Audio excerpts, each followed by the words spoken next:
Buenos días a todos. Bueno, para mí es un orgullo estar dando una conferencia para Laboratorios Bernabó, por lo cual estoy muy agradecido por la invitación. Gracias a todos los que están escuchando esta transmisión. Lo que vamos a hablar hoy en la conferencia, vamos a dedicar exclusivamente, es hablar de antisépticos. Es decir, de todo lo que es bucho colutorio, preatención o preoperación. Más en esta pandemia, estamos frente a COVID-19, la enfermedad COVID-19, producido por un virus que es el SARS-CoV-2, un virus que es envuelto, un virus ARN, que está azotando al mundo y ustedes, bueno, ya a nivel de lo que está produciendo, ya lo ven en las noticias y a nivel de lo que está pasando en medicina. Pero antes de comenzar esta conferencia, uno tiene que empezar a ver cuáles son los mitos o las cosas que surgieron a lo largo de este tiempo. Uno tiene que tomar un antes y un después. Hagamos de cuenta que esta conferencia, en vez de darla ahora, en agosto 2020, la doy en diciembre del 2019. Apenas sabemos que hay una enfermedad en China. Seguramente muchos de ustedes ni sabían que estaba pasando esto en China, es decir, salvo aquellos que hacen microbiología o infectología, estábamos observando de que había una enfermedad que había surgido y muchos están planificando las vacaciones, ni se les pasaba por la cabeza que en marzo íbamos a entrar en pandemia. Cuando uno se basa en eso, yo hubiese dado esta charla de antiséptico, hubiese dicho, bueno, vamos a dar una charla de antiséptico en diciembre. Por empezar, a lo sumo 15, 20 me estarían escuchando la conferencia. ¿Y qué hablaba la bibliografía hasta ese momento? Por ese motivo, ¿qué pasó con el tema antiséptico y qué ruido nos hizo a muchos a partir de marzo, cuando se modificaron determinados manuales o determinados, procedimientos con respecto a lo que es la antisepsia? Por ese motivo, cuando uno da este tipo de charlas, este tipo de conferencias, uno se tiene que basar en la evidencia científica. Es decir, justamente la evidencia científica nos va a marcar, ¿está bien?, qué artículos sustentan nuestra información y cuáles rompen los mitos. ¿Y por qué digo esto? Porque si yo hablaba antes de diciembre, ¿está bien?, de 2019 para atrás, los dos antisépticos primordiales que usamos son iodopovidona y clorhexidina. Todo lo que voy a decir va a estar sustentado por evidencia científica. Y a partir de esta pandemia, a partir de que COVID tapó el bosque, porque hizo eso, tapó el bosque, y si nos dedicamos a esto, ocurrió el tema de hacer colutorio con peróxido de hidrógeno. Hoy, gracias a toda la información que surge después de marzo hasta ahora, agosto 2020, empezó a refutar esto. Y vamos a ver qué ocurrió y cómo parte de esta historia. Pero toda esta evidencia está basada en fuente de información fidedigna, es decir, artículos que se encuentran publicados, indexados en Cielo, PubMed, Elsevier, también mismo publicados en The Lancet o precisamente en la Biblioteca Conrail. Inclusive hoy en día en la Biblioteca Conrail hay trabajos de investigaciones en la cual van a terminar en noviembre, por lo cual los resultados todavía no están, con respecto al tema colutorios. Si ustedes buscan en la Biblioteca Conrail, hay investigaciones justamente procediendo en estos momentos a refutar determinados tipos de cosas que han ocurrido a lo largo de este tiempo. Pero empecemos con lo primordial. ¿Qué es un antiséptico? Vayamos a la base de la ciencia. ¿Para qué sirve un antiséptico? ¿Cuál es la función por la cual nosotros hacemos un colutorio preatención? Es una sustancia química, ¿bien?, que es completamente, que se usa en piel y mucosa y que va a traer la disminución o la muerte de los microorganismos que la colonizan. Es decir, yo hago un buche preatención para bajar la carga microbiana de piel y mucosa. Ese es el fin. ¿Para qué? ¿Con qué motivo lo hago en odontología?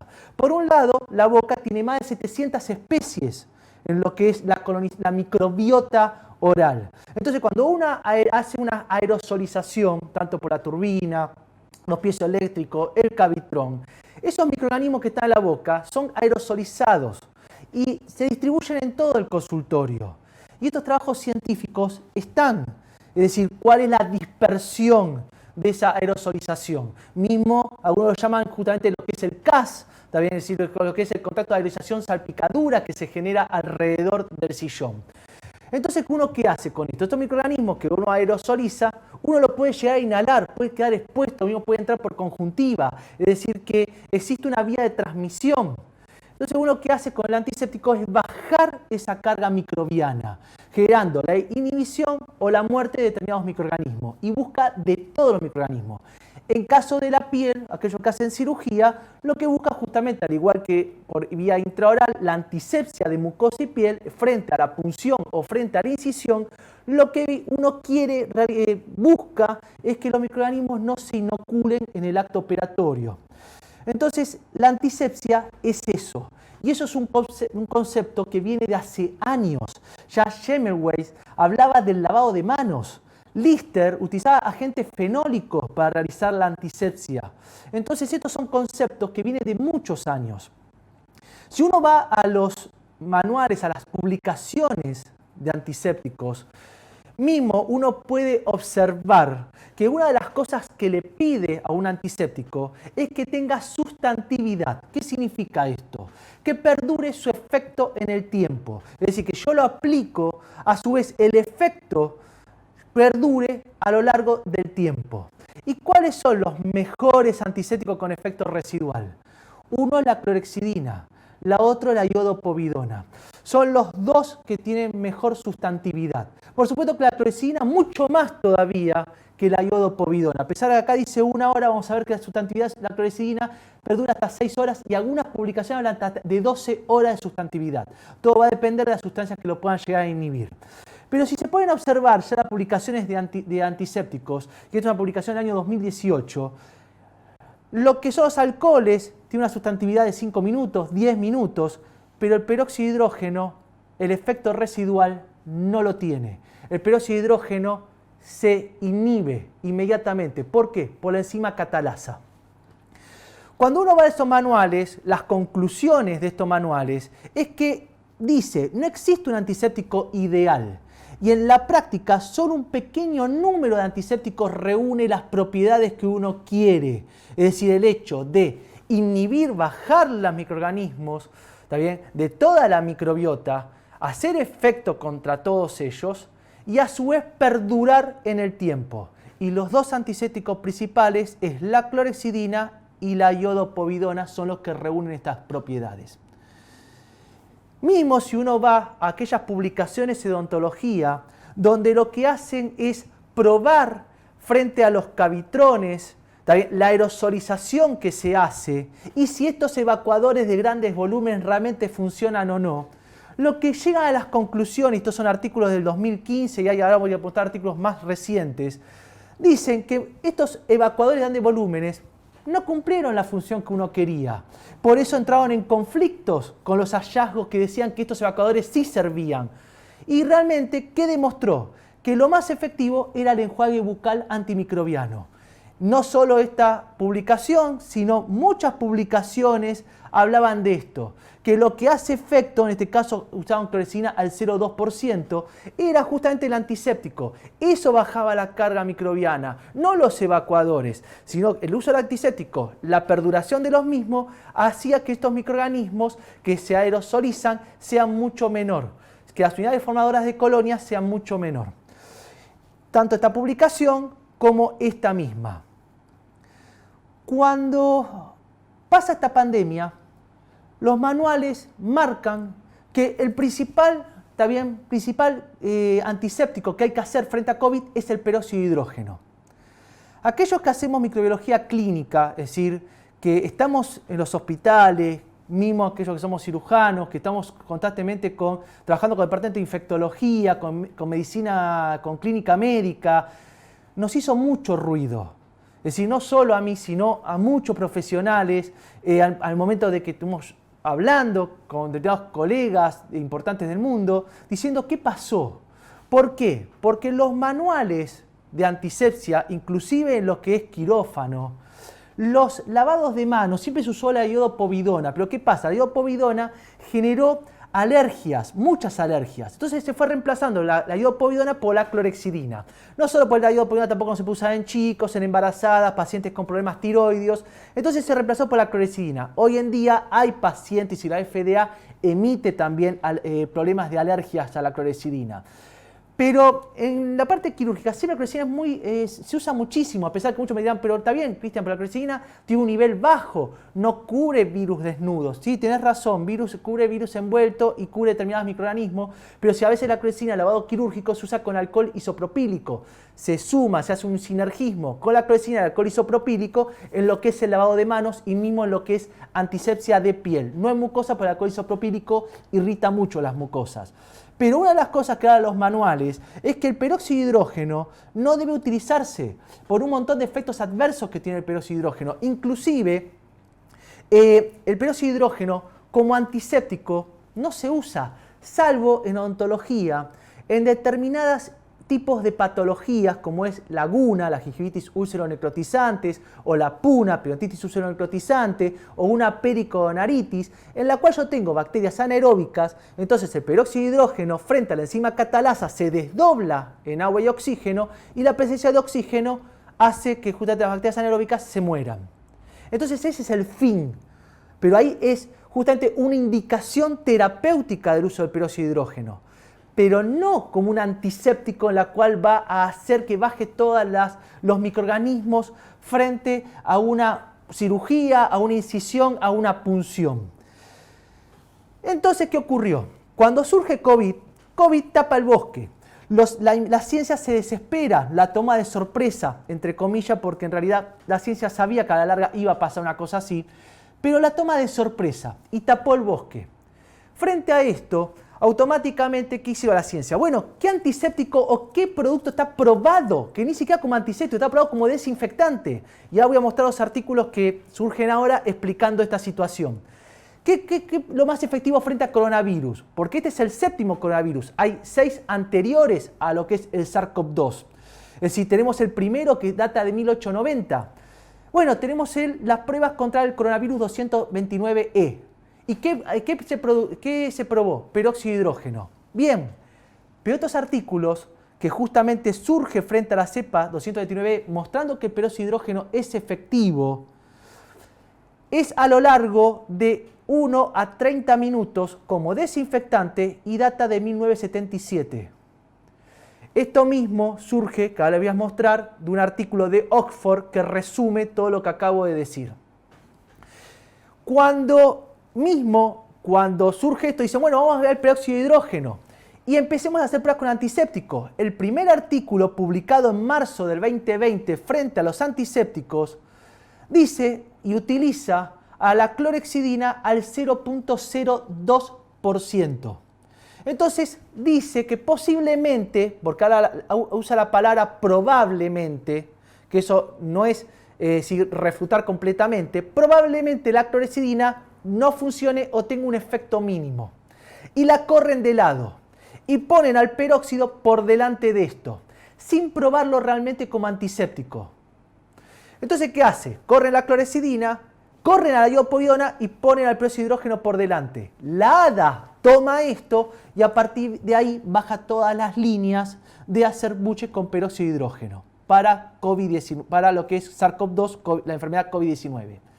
Esto hizo muchísimo ruido en ciencia y gracias a Dios muchos equipos de investigaciones en el mundo se pusieron a ver a partir de marzo si esto realmente era verdad o no. A su vez, al mismo tiempo que va pasando todo esto, un equipo de investigación genera un supuesto escribiendo, es decir, la Cambridge escribe a una editora diciendo lo siguiente: el peróxido de hidrógeno ¿podría reducir la hospitalización y las complicaciones por SARS-CoV-2?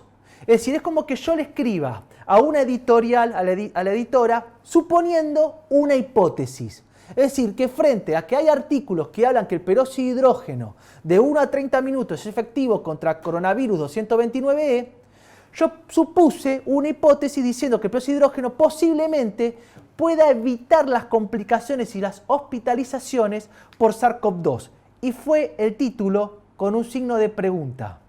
Estos fueron supuestos y lo que sugería este artículo es hacer buches o gárgaras por meses, ¿está bien?, con peróxido de hidrógeno al 3%. No tenía estadística, no era un estudio casuístico, es decir que científicamente un comentario no puede ser tomado como un estudio científico serio. Hasta acá, como le dije anteriormente, nosotros teníamos dos caminos, como le dije anteriormente. Teníamos la clorexidina o la iodopovidona y se apareció en el medio el peróxido de hidrógeno o el agua oxigenada.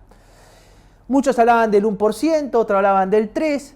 Y entonces vamos a ver qué es el peróxido de hidrógeno y en qué es bueno el peróxido de hidrógeno. Y van a ver que no como antiséptico. El peróxido de hidrógeno tiene la propiedad oxidativa, es una propiedad tóxica. Es un oxidante de proteínas, lípidos, membranas y ADN. Posiblemente ARN. Por supuesto que ya quedó demostrado de que sí, porque vamos a ver los trabajos. Pero cuando uno habla de peróxido de hidrógeno, dice que en determinadas concentraciones es bactericida bacteriostático frente a determinados tipos de condiciones. Y esas condiciones se generan en desinfección, inclusive en esterilización, que es el gas plasma, es decir, autoclave a gas plasma de peróxido de hidrógeno. Mismo las publicaciones de antisépticos y desinfectantes, y observe que es una publicación en 2017, dice que el peróxido de hidrógeno por sí solo no es eficaz en piel intacta y generalmente se lo mezcla, se lo une a otro tipo de antiséptico para que sea justamente su efecto sobre piel y mucosa, pero por sí solo no. Es muy bueno frente a determinadas condiciones como descontaminación, desinfección, inclusive esterilización, cumpliendo niveles esporicidas. Por eso está el autoclave a gas plasma peróxido de hidrógeno. Es decir, pero esto es frente a determinado tiempo, determinadas concentraciones, frente a determinadas condiciones que se le da. Inclusive, muchos trabajos que surgen a partir del SARS-CoV-2, y estos son publicaciones de marzo, en la cual lo que intentan es probar al peróxido de hidrógeno frente a la reutilización de los N95, porque justamente surge este tema de que los N95 empiezan a escasear en el mundo. Utilizaron al peróxido de hidrógeno en una concentración de 7,8% ionizado, que no es lo mismo, por eso digo, acá depende de la condición que se le da al peróxido de hidrógeno, ionizado.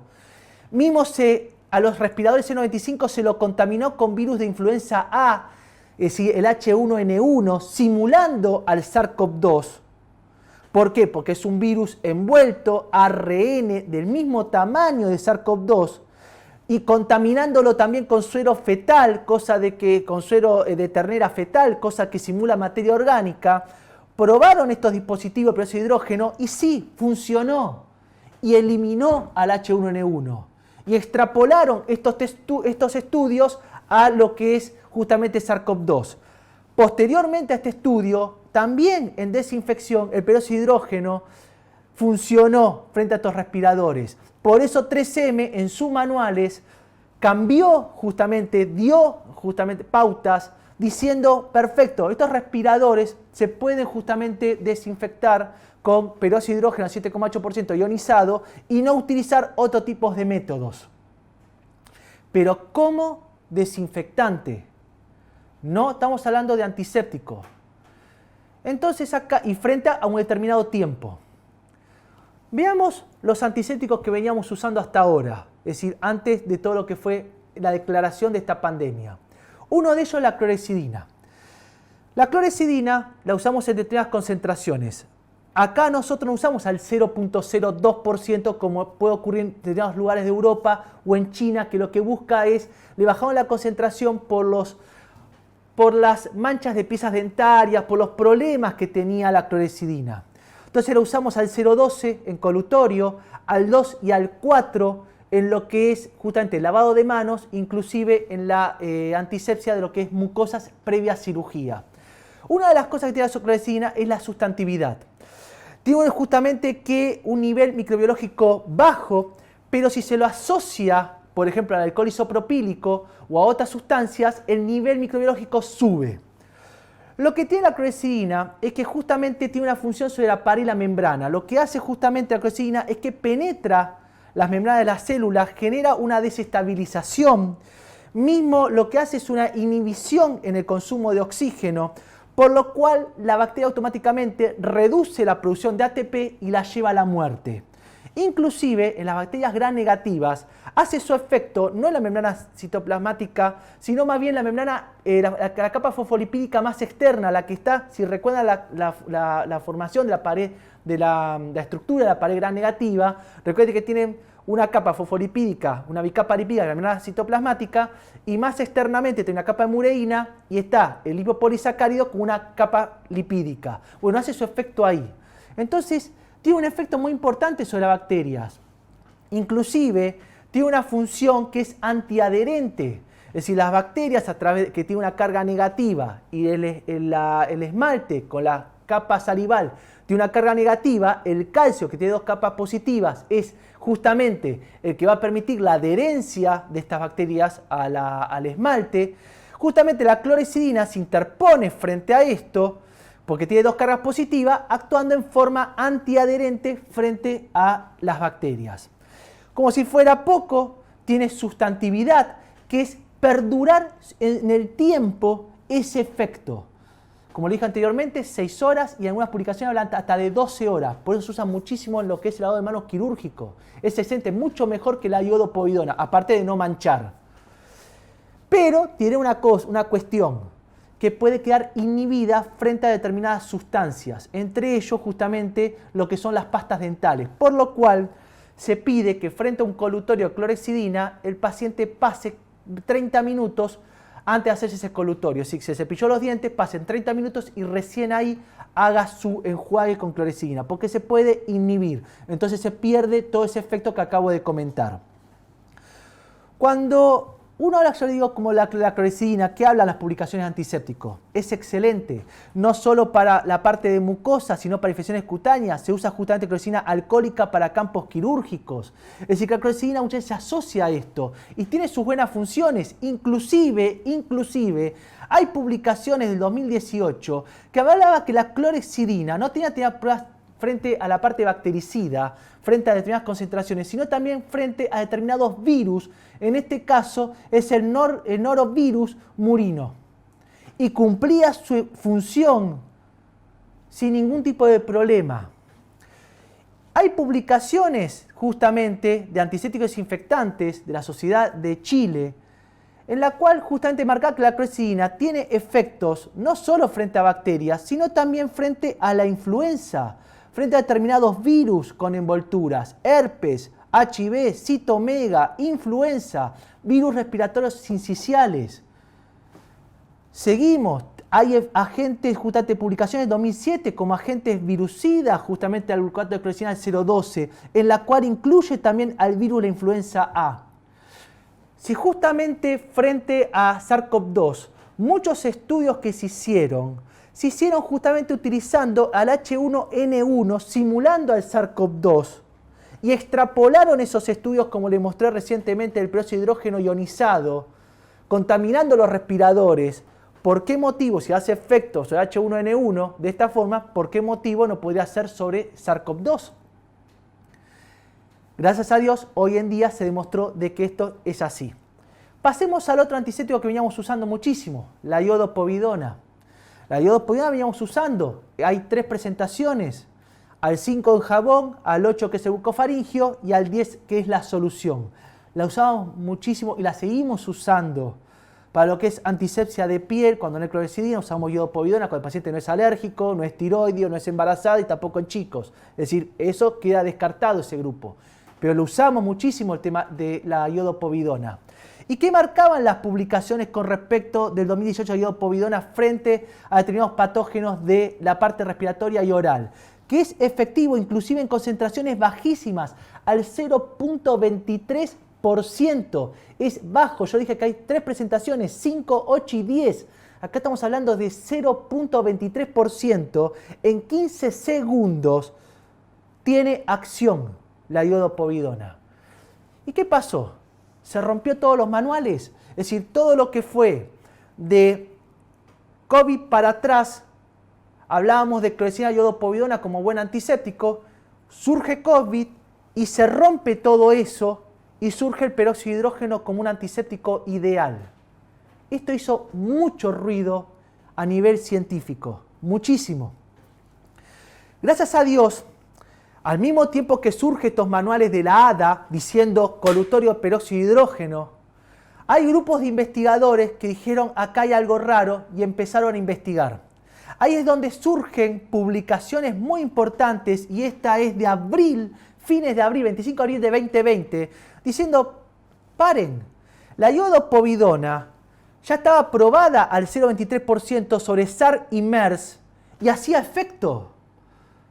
Inclusive, un investigador, un grupo de investigadores, que esto está publicado también a la altura de principio de mayo, agarran todos los artículos de antisépticos en PubMed, en todas las bases de datos, como yo les mostré recientemente de evidencia científica, Cielo, PubMed, Elsevier, The Lancet, agarran todas aplicaciones de año 90 hasta 2020, que cierra su publicación, y el único antiséptico que está bien estudiado a nivel de lo que hace, a nivel antimicrobiano, a nivel de lo que es la microbiota, la parte viral, el único que está bien probado es la iodopovidona. Es el único que hay evidencia científica perfecta. Cuando empiezan a aparecer estas publicaciones, surgen otras publicaciones en la cual justamente dice que la iodopovidona es uno de ellos y que la clorhexidina, el 0,12%, puede inactivarlo en 30 segundos. Es decir, justamente empiezan a recomendar que haya antisépticos que tengan justamente propiedades que tengan sustantividad, porque a mí el peróxido de hidrógeno, ya lo va a hacer el buche peróxido de hidrógeno, hizo efecto en el momento y se cortó. ¿Por qué? Porque el peróxido de hidrógeno frente a la catalasa se desdobla en agua y en oxígeno y perdió su efecto residual, por lo cual no perdura en el tiempo, no tiene sustantividad, por lo cual después quedó expuesto frente a todo el resto. En mayo, Corea saca el primer artículo confirmando que la clorhexidina del 0,12% en 30 segundos es efectivo contra SARS-CoV-2. Entonces, frente a esto, Oxford emite un comunicado, un artículo que es muy lindo para leerlo, porque quiebra varios mitos.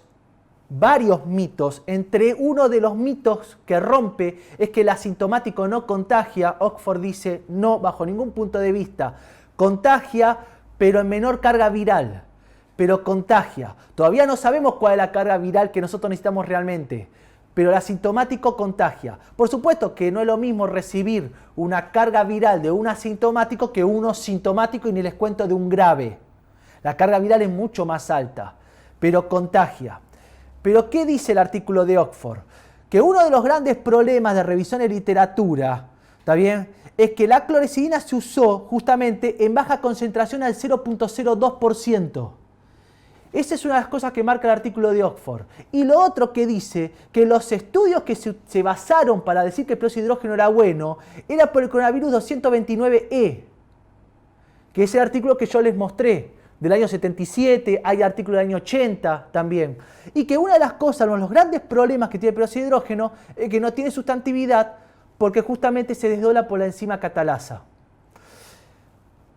Por suerte, este artículo, ¿está bien?, en la cual habla del peróxido de hidrógeno, y este es un artículo reciente, observen que es de julio del 2020, hace muy poquito, agarra justamente, hace una investigación de todos los trabajos científicos que hay sobre SARS-CoV-2, es decir, o COVID-19, puso palabras claves, y peróxido de hidrógeno. ¿Y qué se encontró? Que nada más hay 28 artículos. Es decir, mismo yo hice esta misma búsqueda, y esta búsqueda la hice ayer, y yo pongo peróxido de hidrógeno y SARS-CoV-2, nada más hay 28 artículos. Este artículo dice eso. De esos 28 artículos, solamente muchos hablan de desinfección del peróxido de hidrógeno. Y nada más hay uno que habla justamente de antisepsia, en la cual dice que es mínimamente efectivo sobre SARS-CoV-2. Ahora se los voy a mostrar. Este artículo llega a la conclusión también, en base a estos estudios que fueron los primeros estudios que dieron que el peróxido de hidrógeno podía ser efectivo, que eran los estudios de Kampf. Habla que no aborda al peróxido de hidrógeno a concentraciones del 1 al 3%, pero dice que tampoco existe ningún estudio en la literatura que demuestre su eficacia como agente virucida para la desinfección de superficies. también tira abajo lo que es peróxido de hidrógeno en determinadas concentraciones para desinfección de superficie. Y solamente hay determinados artículos que hablan contra el SARS-CoV, ¿bien? Pero en una concentración en vapor, en una concentración de 35%.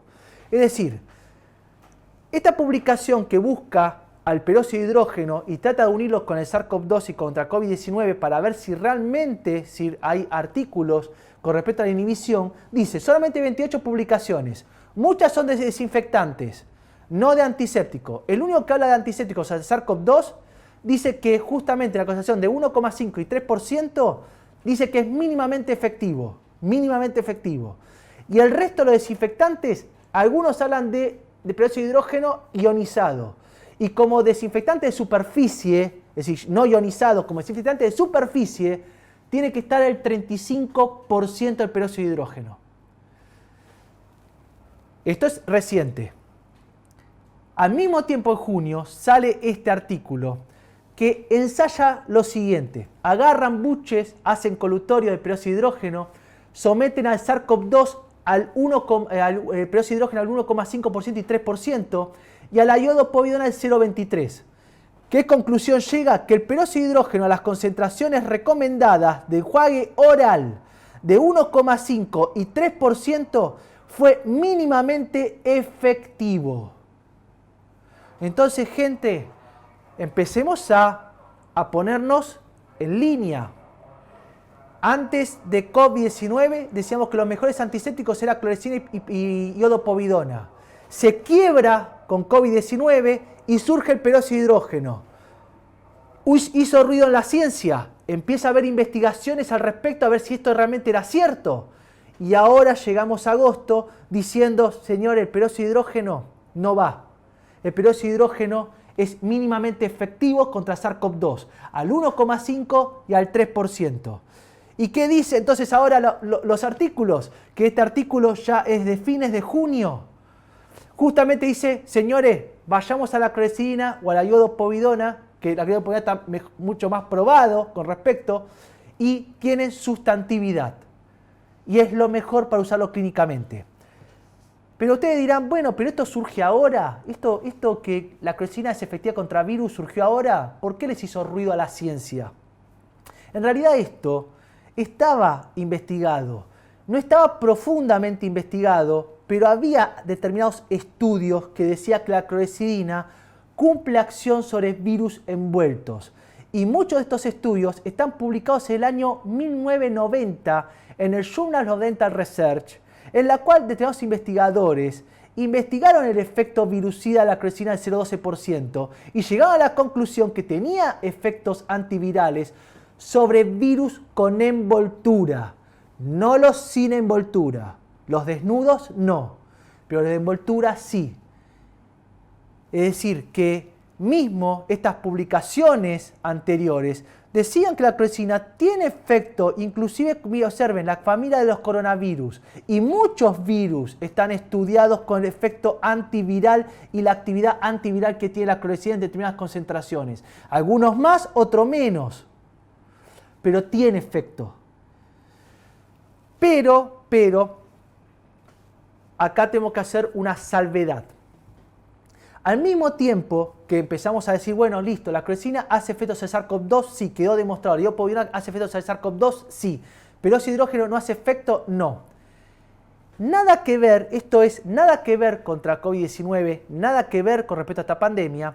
Hay un equipo de investigación que justamente está conformado por un investigador llamado Vescos, que está investigando otra propiedad de la clorexidina, nada que ver contra SARS-CoV-2.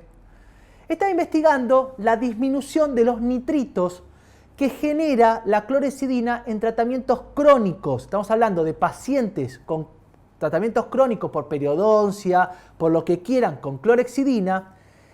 Demostró que hace caída los nitritos. La caída de los nitritos puede generar hipertensión, no solo en pacientes que son hipertensos y aumentar la presión en los pacientes hipertensos, sino también en pacientes que son sanos, sin hipertensión. Aparte de que la caída de los nitritos tiene otro problema a nivel periodontal, es decir, aquellos que son periodoncistas, esto lo tienen mejor estudiado, que justamente los nitritos actúan como un inhibidor de las bacterias periodontales. Entonces, si caen los nitritos, no tengo esta acción inhibitoria frente a bacterias periodontales. Entonces, Vesco estaba investigando acerca de esto. Esto lo publica él en marzo del 2020.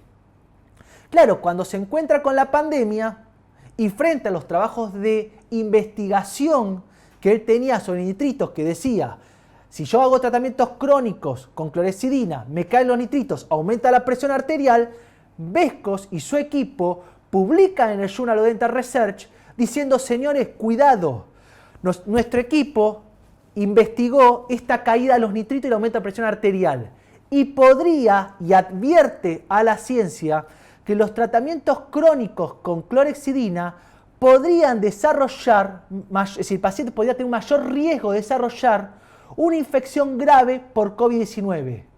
Podría desarrollar una infección grave. Entonces, Vescos llama a los investigadores en forma urgente a que investiguen si esto puede ocurrir o no. Entonces, concluyendo, ¿puedo utilizar la clorexidina como un buche, un colutorio preatención una vez, 2 veces que viene el paciente? Sí, lo puedo usar. Mismo como antiséptico en quirófano, lo puedo usar.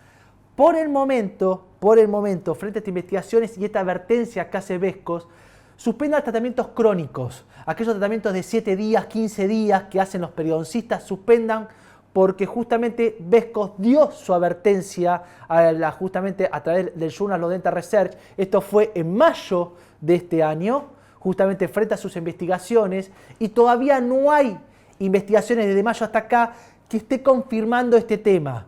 Por lo cual todavía esto es día a día. Entonces, tal vez mañana surge una publicación, no lo sabemos, pero tratamientos crónicos no. Utilicen como antiséptico para lo que es preatención al 0,12%.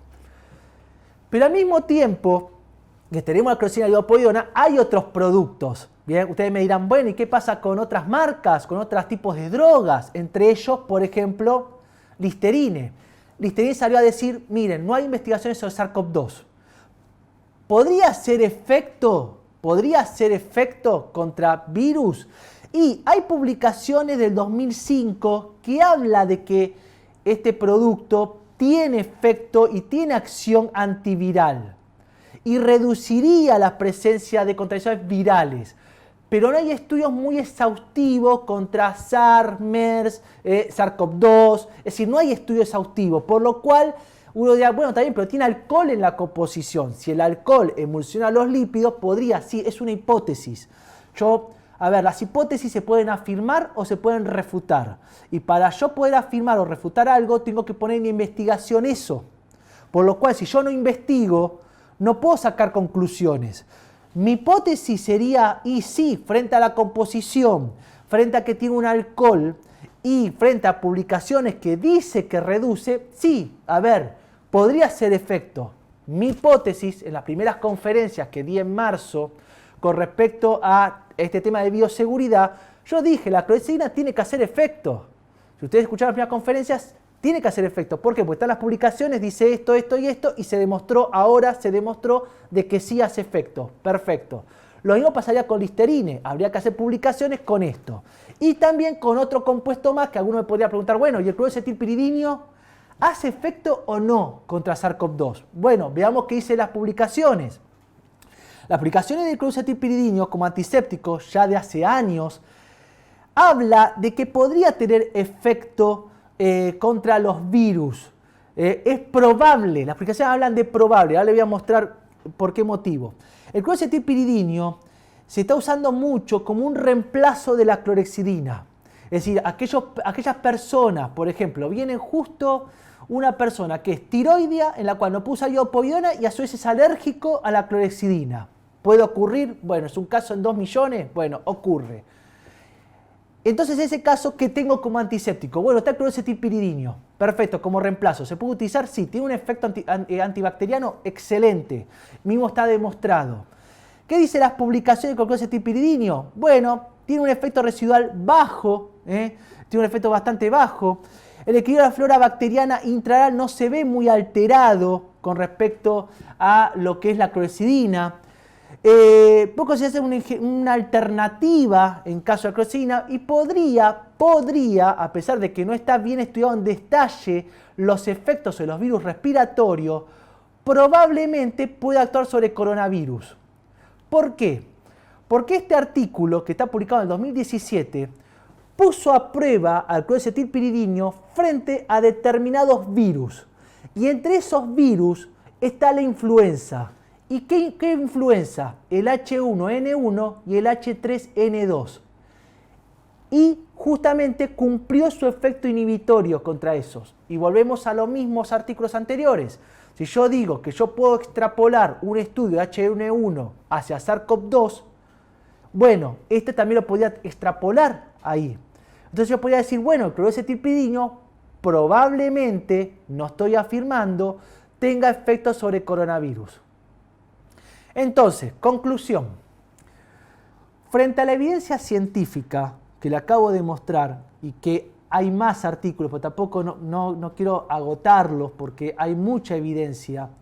Si yo tuviera que resumir, ¿está bien?, cuáles son los antisépticos ideales frente a un buche, un colutorio preatención y que esté demostrado bajo evidencia científica, como acabo de demostrar, y frente a lo que marcan las pautas de investigaciones bajo determinados equipos de investigaciones en revista con referatos internacionales, porque no es lo mismo una charla en YouTube diciendo yo digo tal cosa, sin mostrar evidencia científica, suponiendo determinadas hipótesis sin demostrar esas hipótesis son verdaderas, demostrando bajo sustento científico.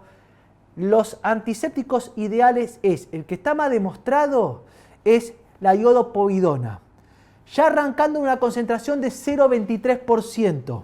Al 7, marca publicación, nosotros usamos en quirófano en mucha más alta concentración, usamos al 10, puro en solución.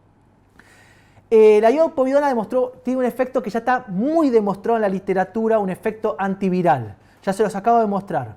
Al 0,23% cumple una acción excelente. Mismo ya los artículos muestran que a los 30 segundos tiene un efecto sobre SARS-CoV-2 excelente.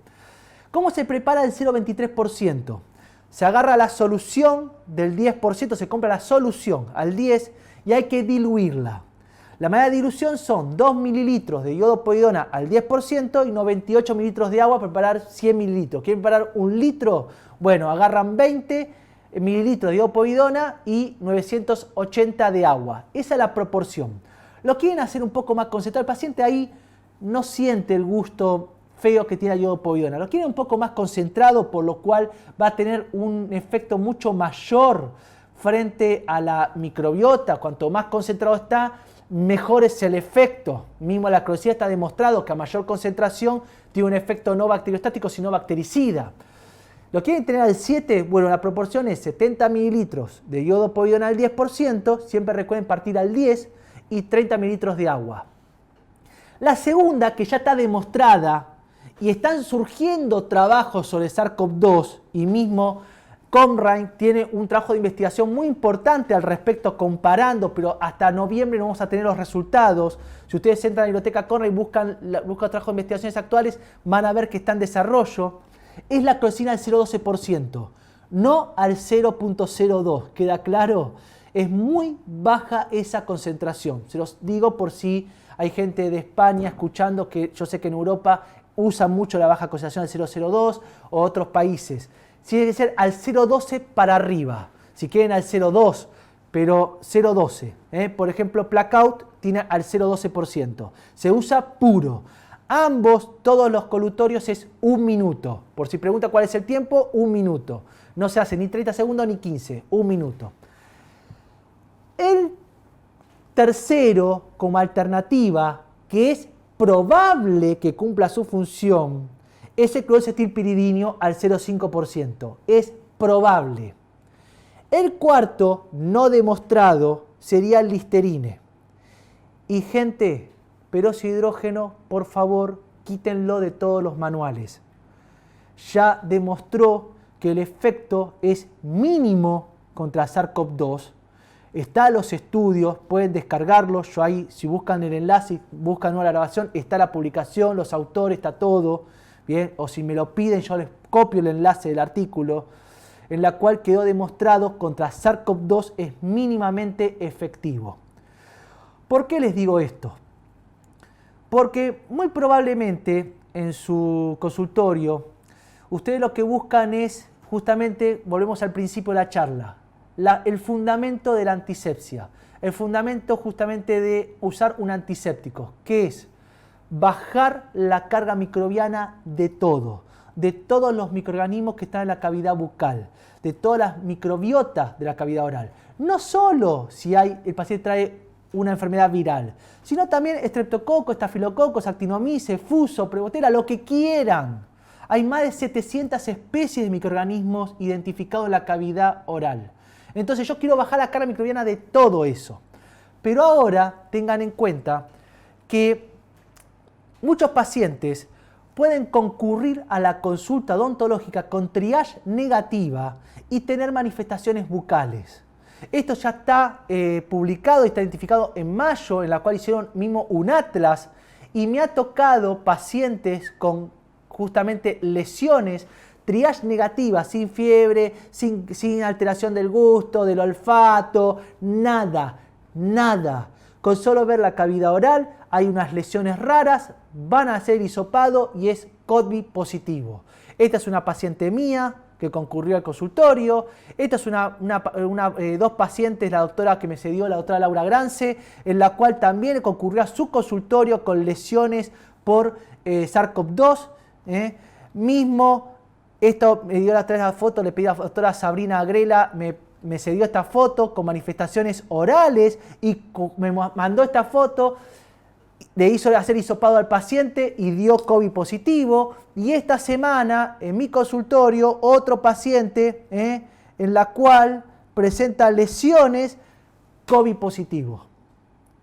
Entonces, tengan en cuenta, y a medida que aumenten los números, piensen que cuando se identifica por día 8.000 confirmados, en realidad son confirmados y son los que concurren a los servicios hospitalarios o que hicieron hisopado. Pero por cada uno confirmado perdemos 10 asintomáticos que no sabemos quiénes son. Entonces, si ustedes siguen por día tenemos 8.000 confirmados, posiblemente tengamos 80.000 por día contagiados. Así que si hoy en día Argentina, no sé cuál es el número de ayer, pero hagamos de cuenta que hay 400.000 personas en estos momentos confirmadas en Argentina, en realidad tenemos 4 millones. Y algunos dicen que es más. Entonces es probable que algún paciente con triage negativa concurra a su consultorio. El hecho del antiséptico tiene que justamente no actuar solamente frente a esto, sino frente a todo. Si hoy en día a mí me llaman ahora mismo para operar a un paciente en quirófano porque tuvo un accidente y se confirma que es COVID positivo y de todas formas tengo que ingresar al quirófano a operarlo sí o sí porque corre riesgo ese paciente si no se opera. Por empezar, la norma de bioseguridad va a ser nivel 3, va a ser superior a nivel 2. Pero a su vez, la antisepsia, bajo ningún punto de vista la hago con peróxido de hidrógeno. Bajo ningún punto de vista. Porque quiero actuar con un antiséptico que me baje toda la microbiota de piel o mucosa, lo que sea, para que no se me inocule esos microorganismos en el acto quirúrgico, sino también que tenga sustantividad frente a SARS-CoV-2. Por lo cual, peróxido de hidrógeno bajo ningún punto de vista. Aparte que si hay un cirujano me puede decir, no, peróxido de hidrógeno genera burbujas y puedes hacer un enfisema. Sí, aparte, por eso en los manuales de cirugía eso está completamente corrido. Pero antisepsia como peróxido de hidrógeno bajo ningún punto de vista. Así que, gente, yo creo que fui muy detallado. Le mostré bastante evidencia científica, que es lo importante frente a una charla de estas características, en la cual lo que uno trata es de refutar determinados mitos que surgieron a través de esta pandemia. Y mismo que yo sigo leyendo o escuchando profesionales o conferencias que hablan del peróxido de hidrógeno. Gente, ya queda completamente demostrado. Y a medida que sigue surgiendo trabajo científico, porque hay trabajos científicos que están en marcha, por aquellos que hacen infectología clínica, porque, a ver, una cosa es la microbiología de libro y otra cosa es estar como digo yo, en la trinchera, en un hospital, en un servicio en la cual estamos frente a pacientes, frente a determinados protocolos de atención y protocolos de asepsia para justamente no generar infecciones nosocomiales o intrahospitalarias en un acto quirúrgico o en cualquier maniobra que uno realiza. Es ahí donde cuando surgió esta enfermedad, esta pandemia, se rompieron todos esos manuales. Se quebró la ciencia. A muchos nos hizo ruido eso. Y a aquellos que hizo ruido y tuvieron la posibilidad de investigar, porque no es el caso mío, pero el caso de aquellos equipos de investigaciones que tuvieron la posibilidad de investigar y llevar a cabo trabajos científicos y publicar revistas con referato, demostraron que ese ruido que nos hizo en la ciencia realmente también era cierto. Por eso están haciendo a un lado al peróxido de hidrógeno y volviendo a incorporar también lo que es la iodoporiona y la clorexidina, que son los antisépticos mejores avalados también para este tipo de cosas. Preguntas que haya... Vamos acá. ¿La solución de iodoporiona al 10% es para uso externo o se usa sin problema en mucosa? Se usa, nosotros la iodopovidona al 10%, los otros en quirófano. A ver, no le hacemos hacer un buche al paciente con iodopovidona al 10%. Si ustedes quieren utilizarlo, por ejemplo, previo a una, no sé, una cirugía, un tercer molar, un levantamiento de piso de seno, algún tipo de incisión que tengan que hacer, lo que yo uso la iodoporiona al 10% lo hago por fricción. Es decir, gasa estéril, la empapo en iodoporiona al 10 y por fricción unilateral fricciono en la zona donde voy a hacer la incisión. Si no, le hago hacer un colutorio con clorexidina al 0,12%, que es para el paciente mucho más agradable. La iodoporiona al 10% es desagradable al paciente. Ahora, nosotros cuando vamos al quirófano, que ya el paciente lo tenemos intubado, ya el paciente ya está dormido, por lo cual el paciente no se entera, hacemos la antisepsia con iodoporiona en piel, mucosa, es decir, llevamos cargado la gasa la llevamos muy cargada, bien, de iodoporiona y hacemos la antisepsia completa por fricción de toda la mucosa, así como si el paciente se hubiese hecho un buche con iodoporiona al 10. Es muy alta la concentración, si el paciente se tiene que hacer un buche con eso, es bastante repugnante para el paciente, por lo cual, si ustedes quieren topicarlo, o mismo, por ejemplo, que yo no hablo de esto, pero vamos a un ejemplo. Quieren hacer una toma de muestra para un laboratorio de infectología porque quieren hacer una punción para saber qué grado, qué infección es lo que está produciendo al paciente. No sé, un absceso odontogénico y ustedes quieren punzar, aspirar para mandar al laboratorio de microbiología. Bueno, ustedes pueden friccionar la zona con iodoporiona al 10% o clorexidina al 2%, tranquilamente. Pero después, por supuesto, el antiséptico se lo deja actuar un minuto y después se lo barre previa punción para que no altere la toma de muestra. Pero usted puede utilizar la iodoporiona al 10 por fricción, no como buche. Es bastante repugnante para el paciente. El paciente no le resulta muy asqueroso. Así que prefiero al 0,23%, al 0,2%, que es un poco más bajita concentración y el paciente no siente ese gusto a yodo. Recuerden, no chicos, no embarazadas, no tiroideos, no pacientes alérgicos al yodo, por las dudas. ¿Cómo diluirla al 0,23%? Bueno, ahí justamente la última diapositiva yo lo mostré. Al 0,2%, que en realidad es 0,2, es imposible al 0,23 ser tan específico, es 2 mililitros de iodoporiona al 10% y 98 mililitros de agua. Bien, nada más, ninguna otra pregunta. Bueno, muchas gracias a todos, no sé cuántos había conectado. Así que muchas, pero muchas gracias a todos. Gracias a Laboratorios Bernabó, que los conozco de hace muchos años. Es decir, conozco laboratorios desde que tengo 19 años, que entré a la 18, perdón, que entré a la facultad. Así que trabajé en el Laboratorio Bernabó durante mucho tiempo. Muchas, pero muchas gracias por la invitación. Gracias Natalia por justamente fue la que me llamó y me hizo la invitación. Así que bueno, queda a disposición de cualquier pregunta que puedan después surgir por la página de Face o cualquier duda que tengan al respecto. Así que bueno, muchísimas, pero muchísimas gracias y tengan un lindo día.